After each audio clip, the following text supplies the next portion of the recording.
The whole thing was a CIA operation. For the people that want to know. Well, why though? Yeah, so the why is that, and this is the high-level overview. You can find all the evidence and details on my Twitter and on my YouTube streams, but this was a CIA operation against China by the United States. China would have been taking the 20 Freescale semiconductor engineers. They would have been trying to force them to defect, get the technology from them, essentially. So what we've got going on here is that China, United States, probably Russia, we're all trying to figure out this technology. China's trying to steal it from us.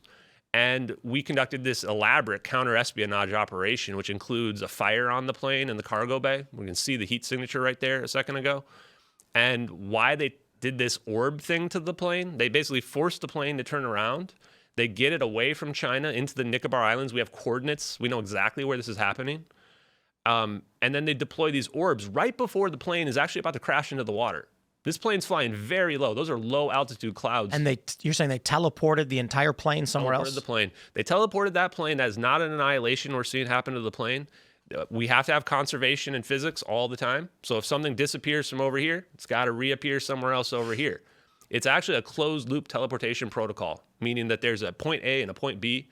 Like, you know, in some of the sci-fi movies, like if they have like a warp gate and you have to go through that warp gate, that's what they're actually doing. But so in your view, this version of teleportation is actually moving it in a higher dimension or moving it through space-time? And that's what we're going to talk about here today is how is this all actually possible?